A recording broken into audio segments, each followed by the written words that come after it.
গ্রামের নাম চন্দ্রপুর। গ্রামটি ছোট। গ্রামটি চারিদিক থেকে জঙ্গলে ঘেরা। সন্ধ্যার পর গ্রামটা যেন নিস্তব্ধ হয়ে যায়। সবাই জানতো গ্রামের প্রাচীন বটগাছের কাছে রাতে কিছু একটা অদ্ভুত ঘটে। তাই রাতের দিকে কেউ ভুলেও সেই পথে যাওয়া আসা করে না। তবে সেই রাতে পিয়ন রমেশের কাছে এসব গুজবের কোনো মানে ছিল না। তার হাতে একটি জরুরি চিঠি এসেছিল, যা সেই রাতেই পৌঁছে দেওয়ার নির্দেশ পেয়েছিল।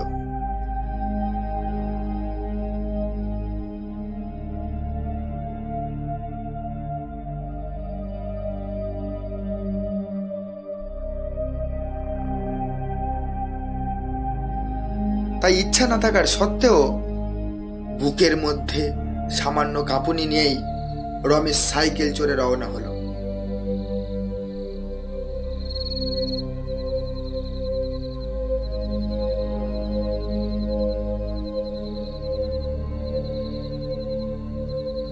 পূর্ণিমার আলোয় পথ স্পষ্ট দেখা যাচ্ছিল।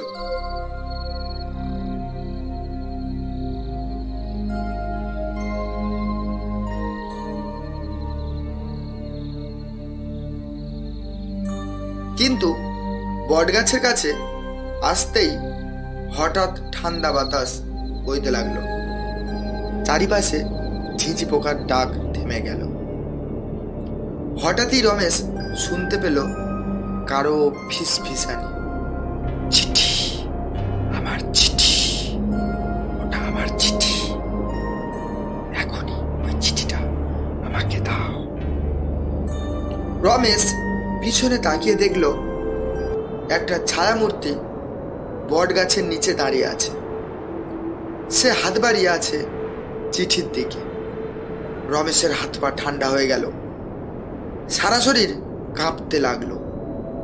কিন্তু কোনোভাবে সাহস সঞ্চয় করে বলল, চিঠি তো গ্রামের প্রধান মশাইয়ের কাছে পৌঁছাতে হবে, কিন্তু তুমি কে?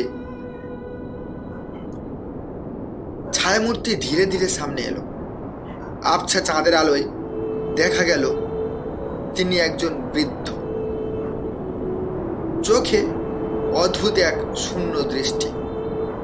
কাঁপা কাঁপা কণ্ঠে বলল, এই চিঠিটা আমার ছেলের। আমি জীবিত থাকতেই চেয়েছিলাম, কিন্তু পৌঁছায়নি, আমার কাছে পৌঁছায়নি বাবা। রমেশ কাঁপতে কাঁপতে চিঠির খামটি দেখল। প্রেরকের নাম সুবল চন্দ্র ঘোষ আর প্রাপকের নাম সুবর্ণ ঘোষ। এই নাম তো রমেশ শুনেছে। সুবর্ণ ঘোষ এই তো সেই বৃদ্ধ যিনি বছরখানেক আগে মারা গিয়েছিলেন। ছেলের চিঠির অপেক্ষায় রমেশের চোখে জল এসে গেল। কোন রকম দ্বিধা না করে সে চিঠিটা ছায়ামূর্তির দিকে বাড়িয়ে দিল। বৃদ্ধ চিঠিটি হাতে নিয়ে ম্লান হাসি দিলেন, তারপর আস্তে আস্তে হাওয়ায় মিলিয়ে গেলেন। পরের দিন সকালে গ্রামবাসীরা বটগাছের নিচে একটি পুরনো খাম এবং পাশে একটি ধন্যবাদ সূচক নোট পেল। আমার অপেক্ষার অবসান ঘটল, আমি অনেক শান্তি পেলাম, তোমার মঙ্গল হোক, ধন্যবাদ। সেই রাতের পর থেকে আর বটগাছের কাছে কোনো অশরীরীর কণ্ঠ শোনা যায়নি। আর রমেশ সে হয়ে উঠল গ্রামের গল্প কথার নায়ক, যিনি একটি অপূর্ণ ইচ্ছাকে পূর্ণ করে দিয়েছিলেন।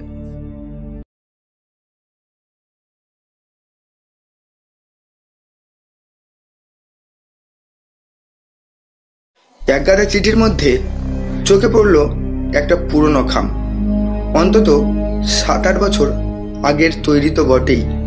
খামটার গায়ে কাঁপা কাঁপা হাতে লেখা আমার নাম দেখে রীতিমতো কৌতূহলী হয়ে উঠল।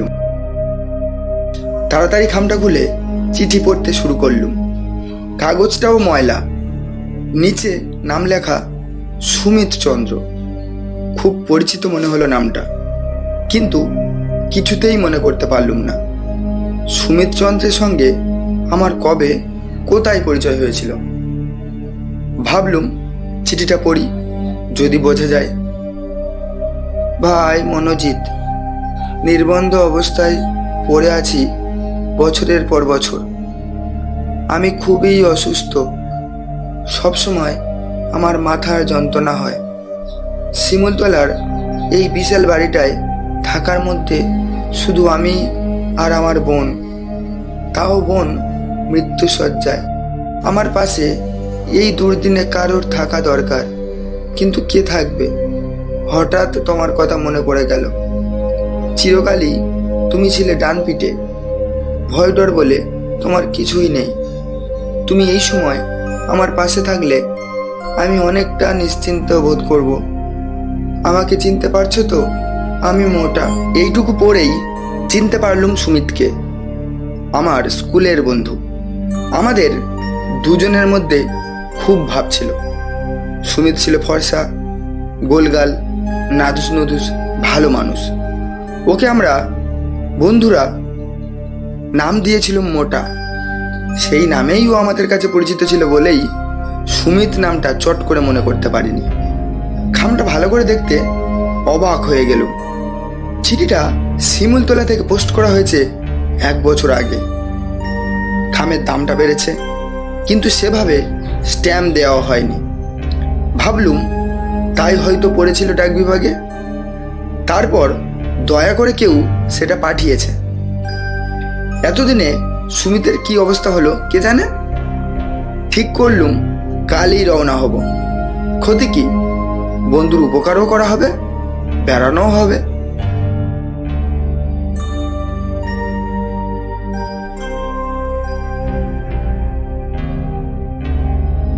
কদিনের ছুটি নিয়ে যাত্রা করলুম শিমুলতলার দিকে।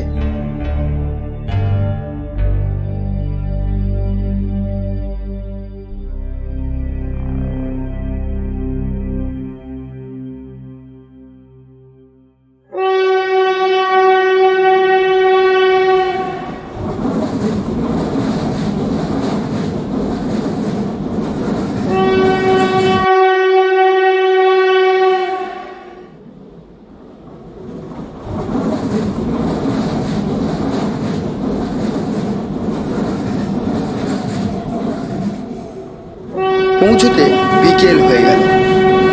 চিঠির তলায় ঠিকানা ছিল। স্টেশনে নেমে একটা রিক্সাওয়ালাকে ঠিকানাটা বলতেই সে কেমন করে যেন আমার দিকে তাকালো। তারপর বলল, ওই যে বাবু অটো নিয়ে দাঁড়িয়ে আছে, ওদের বললুম। অগত্যা অটো ধরে নির্দিষ্ট স্থানে পৌঁছলুম। যখন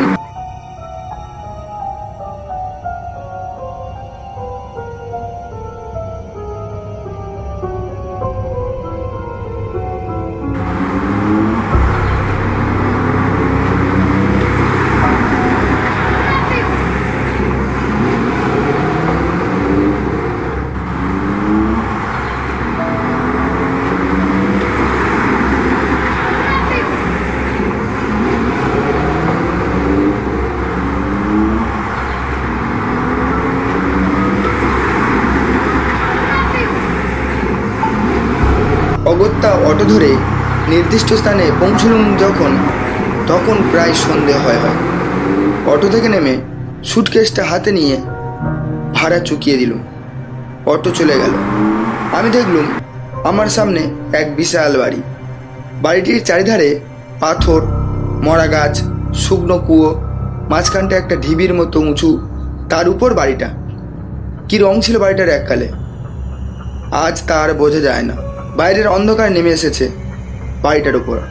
ছাদের পাঁচিলে বিরাট ফাটল, মনে হচ্ছে বুঝিবা ভেঙে পড়ল। গা ছমছম করতে লাগলো। এ কোথায় এলুম? নাকে ভেসে হলো একটা অশুভ রহস্যময় গন্ধ।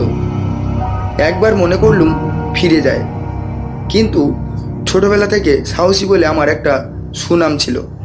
সেই কথা মনে করতেই দৃঢ় পদক্ষেপে এগিয়ে গেলুম বাড়িটার দিকে। সদর দরজা ভেজানো ছিল। হাত দিয়ে খুলতে যাব, নিজে থেকেই খুলে গেল। সামনে একটা লোক দাঁড়িয়ে। বোধহয় কাজের লোক।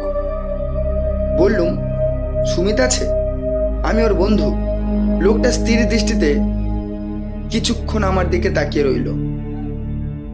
আমার সুটকেসটা তুলে নিয়ে এগিয়ে চলল। ওর পিছু নিলাম। মনে হলো লোকটা বোবা। শেষে একটা প্রায় অন্ধকার ঘরে ঢুকে পড়ল লোকটা।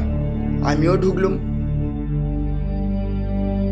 ইলেকট্রিকের আলো নেই, মোমবাতিও জ্বলেনি। দেখলুম একটা ইজি চেয়ারের ওপর একটা মানুষের দেহ। এতক্ষণে চোখটা অন্ধকারে সয়ে গেছে। দেখলুম চেয়ারের গায়ে হেলান দিয়ে শুয়ে আছে একটা কঙ্কালসার দেহ। এই কি সুমিত? সেই কঙ্কালসার দেহে ঠোঁটটা নড়ে উঠল। বলল, মনোজিৎ এসেছো? 25 বছর আগে দেখা সেই সুমিতের সঙ্গে এই সুমিতের কত তফাৎ। সমস্ত চুল উঠে গেছে, চোখের কোল ঢুকে গেছে, সেই ফুলোগাল ভেঙে ঢুকে গেছে গর্ত তৈরি করে। বললুম, সুমিত, এ তোর কি চেহারা হয়েছে রে? সুমিত হাসল। দেখলুম সে হাসিতে দাঁতহীন সুমিত আরো বিভৎস হয়ে উঠল। বলল, আজ 10 বছর ধরে ভুগছি। আমার মাথার যন্ত্রণায় পাগল হতে বসেছি। চিকিৎসা করাসনি? করিয়েছি, কিন্তু কোনো কাজ হয়নি। কলকাতায় আমার কাছে চলে গেলি না কেন? পারিনি বোনের জন্য। বিয়ের পরই সন্তান অবস্থায় সে ফিরে আসে। তারপরই কঠিন রোগে পড়ে। তাকে একা ফেলে যেতে পারেনি। কোথায় সে? কেমন আছে? সুমিতের গলাটা কেঁপে উঠল। পাশের ঘরে ঘন্টাখানেক আগে তার মৃত্যু হয়েছে। গায়ের মধ্যে শিরশির করে উঠল। এই প্রায় অন্ধকার ঘরে একটা মৃতপ্রায় মানুষ, আর পাশের ঘরে একটা মৃতদেহ। কি করে রাত কাটাবো? বললুম, তোমাদের হ্যারিকেন নেই? জোর আলো আমি সহ্য করতে পারি না, চোখে যন্ত্রণা হয়। ওই টেবিলের উপর একটা সরু মোমবাতি আর দেশলাই আছে, একটু কষ্ট করে জেলে নাও। পিছন ফিরে লোকটাকে খুঁজলাম। সুমিত বলল, চলে গেছে, ওরা কেউ রাতে থাকে না। উঠে গিয়ে ঘরের কোণে সরু মোমবাতিটা জ্বালল। ঘরটায় সামান্য আলো হলো। চোখ চলে গেল পাশের ঘরের দিকে। সেই ক্ষীণ আলোতে পরিষ্কার দেখা গেল পাশের ঘরের খাটের উপর সাদা চাদর ঢাকা একটা দেহ। বললুম, সৎকার করতে হবে তো? কাল সকালের আগে হবে না। এত রাতে লোকজন পাবো কোথায়? তুমি যাও, হাত মুখ ধুয়ে জামা কাপড় ছেড়ে ওই টেবিলে খাবার ঢাকা আছে, খেয়ে নাও। তুই খাবি না?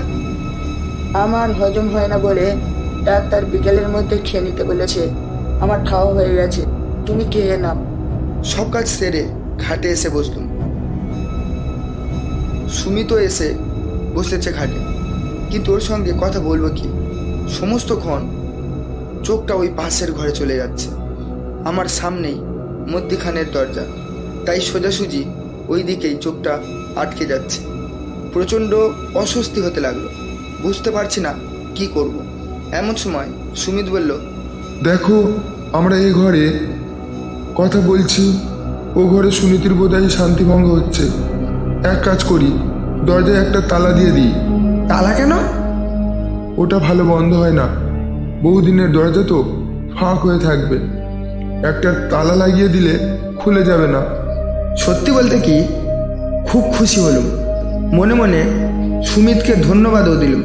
সুমিত উঠে একটা বিরাট তালা দিয়ে দরজাটা বন্ধ করে দিল। চাবিটা এনে রাখলো বালিশের তলায়। কিন্তু দরজাটা বেশ ফাঁক হয়ে রইল। কি করা যাবে? পুরনো দরজা। মনটাকে অন্যমনস্ক করবার চেষ্টা করতে লাগলো। এমন সময় খসখস শব্দ। কান খাড়া করে শুনল সুমিত। কে যেন আসছে মনে হলো। সুমিত তড়িৎ বেগে উঠে দাঁড়ালো খাট থেকে নেমে। পাশের ঘরের দিকে দৃষ্টি পড়তেই আমার হৃৎপিণ্ডটা বন্ধ হওয়ার উপক্রম ঘটল। পরিষ্কার দেখলুম সাদা চাদর ঢাকা সুনীতির মৃতদেহটা খুব ধীরে ধীরে এগিয়ে আসছে বন্ধ দরজার দিকে। সুমিত চিৎকার করে উঠে বলল, না, এ তো সুনীতির পায়ের শব্দ। এ শব্দ আমি চিনি। সে আসছে, আমি জানতুম সে আসবে, তাই তো দরজাটা বন্ধ করে রেখেছি। আমার মুখ দিয়ে কথা বেরোচ্ছে না, আমি পরিষ্কার দেখতে পাচ্ছি অন্ধকারের মধ্যে সাদা চাদরে ঢাকা দেহটা দরজায় ধাক্কা দিচ্ছে। সুমিত পাগলের মধ্যে ছুটে বেড়াচ্ছে ঘরের মধ্যে, বলছে, সুনীতি, কালই আমি তোমার সৎকার করবো বোন, তো তুমি একটু শান্ত হও।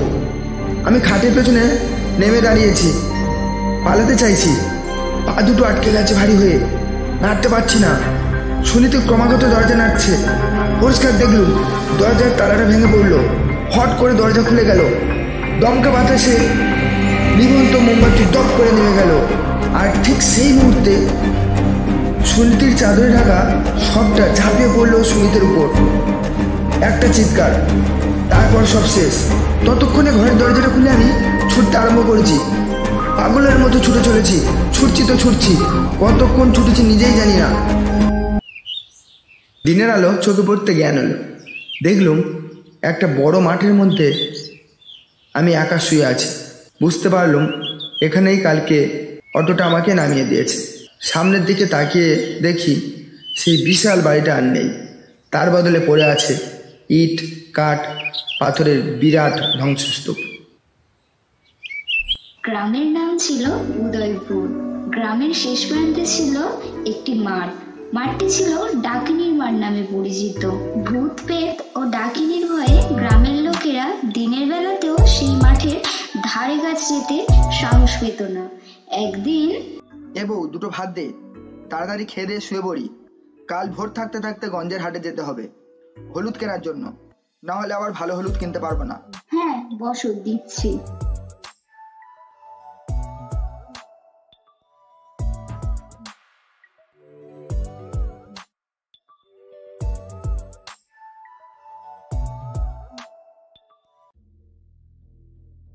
এই যে, সাবধানে যেও কিন্তু। মা কালীর নাম নিয়ে বের হও। ডাকিনীর মাঠের দিক থেকে একদম যেও না যেন। আজ বড় দেরি হয়ে গেল গো, মনে হচ্ছে প্রায় সকাল হয়ে গেছে, তাই তাড়াতাড়ি যেতে হবে। আর তুই তো জানিস ওই ডাকিনীর মাঠ দিয়ে গেলে অনেক তাড়াতাড়ি হাটে পৌঁছানো যায়। সে যাক, তুমি ওই পথে যেও না যেন। তুই বাধা দিস না তো, কিছু হবে না, সকাল হয়ে গেছে। হোক সকাল, তোমাকে ওই পথে যেতে হবে না। আর আজ নয়, একটু দেরিতেই তুমি হাঁটে যাবে। যা জানিস না তা নিয়ে কথা কইস না। সে আমি দেখছি কোন পথে গেলে ভালো হয়। আর তাড়াতাড়ি যদি হাটে না যাই তাহলে আজ আর হলুদ কিনতে পারবো? তখন কি নিয়ে ব্যবসা করবো? আর ব্যবসা না করতে পারলে খাবি কি? তুই অত চিন্তা করিস না তো। সাবধানে যেও, দুগ্গা দুগ্গা। ওনাকে রক্ষা করো মা। যতীন হাতে একটা লাঠি নিয়ে খট খট শব্দ করে বাড়ি থেকে বেরিয়ে যায়। তারপর চলতে থাকে, চলতেই থাকে। গ্রাম পেরিয়ে, মাঠ পেরিয়ে চলতেই থাকে। মাথার উপর জল জল করছে পূর্ণিমার চাঁদ ও অসংখ্য ছোট বড় তারা। জমির মাঝে আর বেয়ে যতীন এগিয়ে চলেছে, বুকে অনেক সাহস নিয়ে। কিন্তু আজ যেন তার কি একটা হয়েছে। এর আগেও সে সবসময় এই রাস্তা ধরেই গঞ্জের হাটে গিয়েছে, কিন্তু আজ যেন তার গায়ের রং খাড়া হয়ে উঠছে। কি যেন একটা ভয় তার মনের মধ্যে বাসা বেঁধেছে। সামনে কিছু দূরেই ডাকিনীর মাঠ। আজ যেন এই পথে যতীনের যেতে একদম মন চাইছে না, কিন্তু উপায় নেই, তাকে যে যেতেই হবে, না হলে তার বউ ছেলে মেয়ের মুখে দুটো ভাত তুলে দিতে পারবে না। যতীন মনে মনে ভাবছে যে সকাল কেন এখনো হচ্ছে না। যেমন সময় সে বাড়ি থেকে বেরিয়ে এসছে, এতক্ষণে তো সকাল হয়ে যাওয়ারই কথা। ভাবতে ভাবতে যতীন ডাকিনীর মাঠের কাছে চলে আসে। হঠাৎ যেন কোথা থেকে কালো মেঘে আকাশটা চারিদিকে ঢেকে যায়। কোথাও একটাও তারা দেখা যাচ্ছে না। চারিদিক থেকে কারা যেন ধেয়ে আসছে। প্রচন্ড জোরে ঝোড়ো হাওয়া বইছে। যতীন হঠাৎ শুনতে পেল কিসের একটা শব্দ।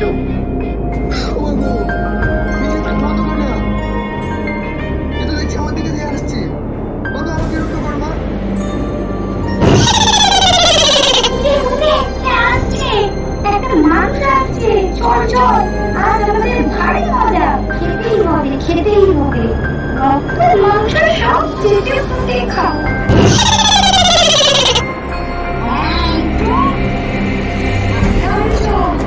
শুধু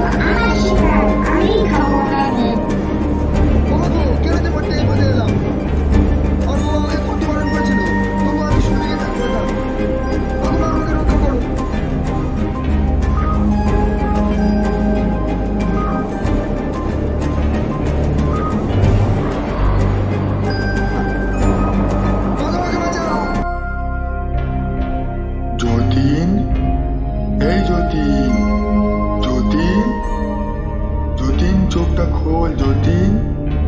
আমি কোথায়? আমার কি হয়েছে? এই তো দেখ, আমি এখানে তোকে নিতে এসেছি। চল চল। কোথায় যাব আমি? আর রতন, তুই এখানে কি করে? তুই তো 2 বছর আগে ডেঙ্গুতে মারা গেছিস। আরে পাগল তুই।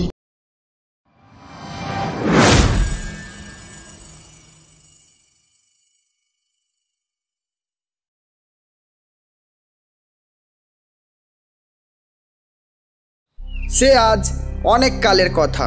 তখন বাংলার পল্লী অঞ্চল সমৃদ্ধিশালী ছিল এবং শহর অঞ্চলের এত উন্নতি হয়নি। তখন লোকের অভাব অভিযোগ কম ছিল, কারণ জিনিসপত্র ছিল খুব সস্তা। বাঙালি চাকরির জন্য পাগল হয়ে শহরে ছুটে আসতো না। গ্রামের নদী, পুষ্করিণী ও শস্যক্ষেত গ্রামবাসীদের অন্ন বস্ত্রের সংস্থান করত। গ্রামের জমিদার ও অবস্থাপন্ন লোকেরা তখন গ্রামেই থাকতেন। সে সময় বাংলার জনসংখ্যা অনেক বেশি কম ছিল, সেই জন্য জমি পতিত ও জলাকীর্ণ ছিল। গ্রামের আশপাশ নির্জন থাকত। লোকের মন ডাকাত ও ভূত প্রেতের ভয়ে আচ্ছন্ন ছিল। তখন গঙ্গা ময়রার মতো ওঝারাও বহু রোজগার করতেন। শিকড় বাকড়ে লোকের বিশ্বাস ছিল, অবশ্য তাদের গুণ ছিল যথেষ্ট। সেই কালে আমাদের যশোর জেলার কোন এক বর্ধিষ্ণু গ্রামে শ্রী দেবেন্দ্রনাথ ঘোষ থাকতেন। গ্রামের নাম ছিল কল্যাণপুর, আর দেবেনবাবু ছিলেন সেই গ্রামের জমিদার। 2 মহল চক মিলান বাড়ি ছিল। বাইরের মহলে ছিল জমিদার বাবুর বৈঠকখানা এবং বাইরের কোনো অতিথি এলে তাদের থাকবার ঘর। বাইরের মহলের পর উঠোন, তারপরেই অন্দরবাড়ি। অন্দরবাড়ির মস্ত উঠোন। অন্দরের দোতলায় দেবেনবাবুর পরিবারবর্গ বাস করতেন। কল্যাণপুরের 10 মাইল উত্তরে উষা গ্রামে দেবেনবাবুর জমিদারি ছিল। এই গ্রামের নায়েব তহসিলদার ছিলেন রামচন্দ্র পাল। তাঁর একটি ছেলে ছিল নরেন বা নুরু। সে সেই বছর এন্ট্রান্স পরীক্ষা দেবে। টেস্ট পরীক্ষায় উত্তীর্ণ হলে নরেন রামবাবুকে বলেন, বাবা, আমাদের বাড়িতে মোটে 2টি ঘর। আমার পড়াশুনোর বড় অসুবিধা হচ্ছে।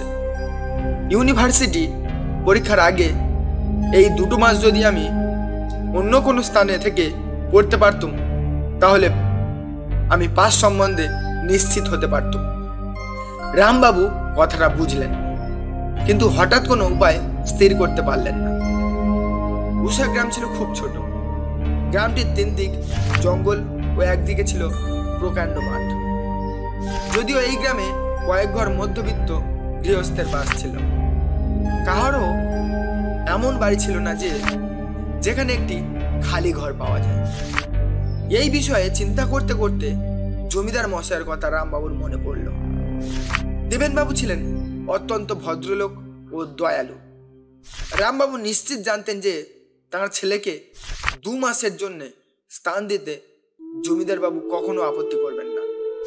তিনি তার ছেলে নুরুকে বললেন, বাবা, আমি তোমার থাকবার স্থান ঠিক করেছি।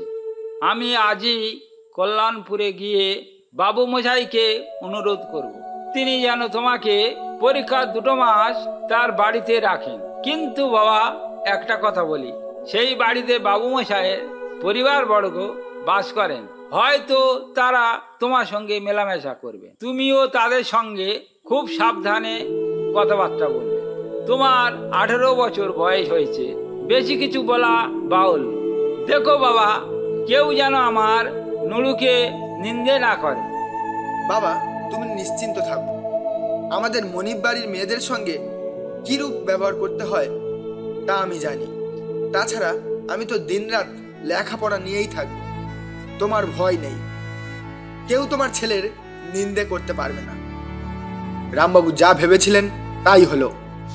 জমিদার বাবু অতি আনন্দের সঙ্গে নরেনকে তার বাড়িতে রাখতে রাজি হলেন। নরেন যে ঘরটি পেল তার দরজার সামনেই রক, তারপরেই উঠোন এবং উঠোনের অপর দিকে অন্দরমহলে যাবার রক। নরেন এই ঘর থেকে পরীক্ষার জন্য প্রস্তুত হতে লাগলো। নরেন ছিল শান্তশিষ্ট ও বিনয়ী, সেই জন্য সে সকলের স্নেহ ভালোবাসা আকর্ষণ করে নিতে পারত। এইভাবে নরেন কল্যাণপুরে জমিদার বাড়িতে প্রতিষ্ঠিত হলো। নরেন তার লেখাপড়ার একটি প্রণালী স্থির করে। দিনে রাতে ক ঘন্টা কি বিষয়ে পাঠ করবে তা ঠিক করে নিল। রাতে খাওয়া দাওয়ার পরও সে 2 ঘন্টা লেখাপড়া করত। রাত ঠিক 12টা বাজলে লেখাপড়া বন্ধ করে তার ঘরের বাইরে হাত মুখ ধুতো এবং ঘরে গিয়ে দরজা বন্ধ করে শুয়ে পড়ত। এইভাবে দিন যায়। একদিন রাত ঠিক 12টার সময় হাত মুখে জল দিয়ে নরেন যখন উঠে দাঁড়ালো, উঠোনের অপর দিকে অন্দরে যাবার রকের দিকে তার নজর পড়ল। নরেন দেখলে যে সেখানে 19-20 বছরের একটি সুশ্রী মেয়ে দাঁড়িয়ে আছে। নরেন তাকে চিনতে পারলে না। সে তাড়াতাড়ি দরজা বন্ধ করে শুয়ে পড়ল। পরদিন রাতে নরেন পড়ছে আর ভাবছে, কে সেই মেয়েটি? এত রাতে রকে দাঁড়িয়ে কি করছিল? আজও সে আসবে নাকি? নরেন পড়ে আর মধ্যে মধ্যে মেয়েটির কথা ভাবে। এই দোনামনা করতে করতে রাত 12টা বাজল। নরেন বাইরে হাত মুখ ধুতে গিয়ে প্রথমেই ওদিকের রকে দৃষ্টি নিক্ষেপ করলে। দেখলে ঠিক সেইখানে সে মেয়েটি দাঁড়িয়ে আছে। নরেন লজ্জা পেল, কিন্তু অদম্য কৌতূহলবশত মেয়েটির দিকে চেয়ে রইল। মেয়েটিও নরেনকে এক দৃষ্টিতে দেখছিল। ক্রমে মেয়েটি উঠোনে নেমে ধীরে ধীরে নরেনের দিকে আসতে লাগলো, কিন্তু নরেন আর অপেক্ষা করলে না। তার বুক ধরফর করছিল। সে তাড়াতাড়ি ঘরে ঢুকে দরজা বন্ধ করে দিল। নরেনের সে রাত্রিতে ভালো ঘুম হলো না। পরদিনও সারাদিন মনটা উচাটন হয়ে রইল। কে এই মেয়েটি? কোথাও দেখেছি বলে তো মনে পড়ে না। এত রাতে সে আমার ঘরের দিকে কেন আসছিল? গোড়াই মনে করেছিলাম বাবুদের বাড়ির কোনো মেয়ে, কিন্তু তাও তো নয়। মেয়েটি কি ভালো মেয়ে নয়? অথচ মুখ দেখে তো সেরকম মনে হয় না। মুখে কেমন সরল ভাব, যেন আমাকে কি বলতে চায়। দেখি আজও যদি আসে তো তার পরিচয় নেবার চেষ্টা করব। নরেন সারাদিন এইসব কথা ভাবলো, কিছুতেই মেয়েটিকে মন থেকে সরাতে পারলে না। সেদিন একটু পড়াতে মন বসাতে পারলে না। রাত 12টা। নরেন ঘরের বাইরে গিয়ে দেখলো যে মেয়েটি আজ রক থেকে নেমে উঠানের মধ্যে দাঁড়িয়ে আছে। নরেনকে দেখেই মেয়েটি তার কাছে অগ্রসর হয়ে এলো। আজ আর নরেন তাকে ফেরাতে পারলে না। মেয়েটি নরেনকে অতি মিষ্টি স্বরে বললে,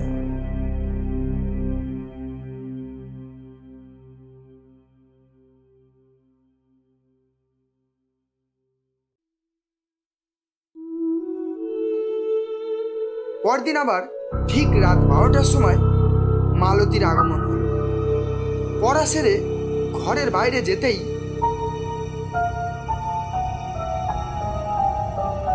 দরজার কাছে মালতীকে সে দেখতে পেল। তারপরে দুজনে ঘরের ভেতরে এসে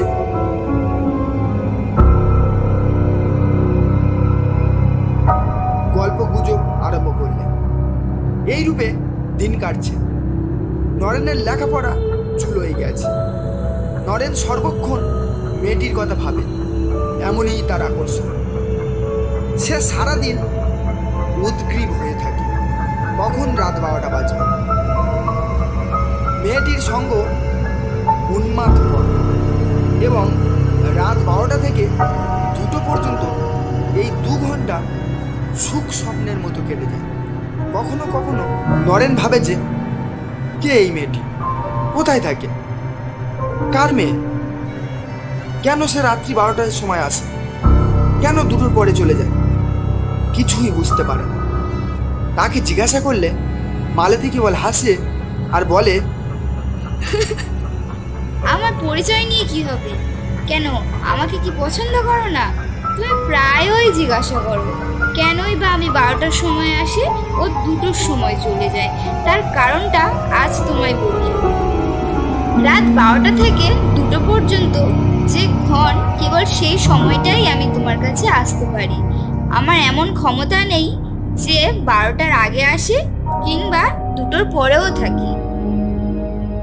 নরেন এই সব কথা শোনে আর তার মনে কেমন একটা সন্দেহের উদয় হয়। একবার এ কথাও তার মনের মধ্যে উঁকি ঝুঁকি মারে যে এ কি মানুষ নয়। আরও একটা জিনিস লক্ষ্য করলে যে মালতী চলে যাওয়ার পর তার দেহ মনে একটি গভীর অবসাদ আসে। সে মরার মতো ঘুমিয়ে পড়ে ও পরদিন উঠতে অনেক বেলা হয়ে যায়। সে আরও লক্ষ্য করলে যে তার শরীর দিনের পর দিন যেন শুকিয়ে যাচ্ছে। ক্রমে ক্রমে একথা তার মনে হলো যে মালতীর সঙ্গ তার পক্ষে মোটেও মঙ্গলজনক নয়। কিন্তু কি করা যায়? কি করে এর হাত থেকে উদ্ধার পাবে? নরেন বেশ বুঝতে পারছে যে তার পক্ষে অসম্ভব এবং এভাবে আর দিন কত চললে তার শরীর একেবারে ভেঙে পড়বে। নরেন উপায় ঠাউরাতে লাগলো কি করে মালতীর আশা বন্ধ করা যায়। সে ভাবলে যে মালতী যখন বলেছে যে রাত 12টা থেকে 2টো পর্যন্ত তার আসবার সময়, আমি কেন সেই সময়টা দরজা বন্ধ করে ঘরের ভেতরে শুয়ে থাকি না? সে দরজা বন্ধ দেখে বুঝতে পারবে যে আমি হয়তো ঘুমিয়ে পড়েছি। নরেন প্রতিজ্ঞা করলে যে সেই রাতেই সে এই রূপ করবে। সেই দিন রাত 11টার সময় নরেন দরজা বন্ধ করে তার বিছানায় শুয়ে পড়ল। সে ঘুমাবার চেষ্টা করলে কিন্তু কিছুতেই ঘুম এলো না।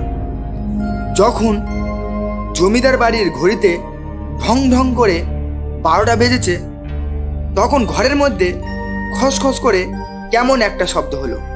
নরেন এতক্ষণ চোখ বুজে পড়েছিল। খসখস শব্দ শুনে নরেন চোখ মেলে দেখলে যে মালতী ঘরের ভিতরে দরজার কাছে দাঁড়িয়ে আছে। যদিও এই ব্যাপারে নরেন হতভম্ব হয়ে গেল,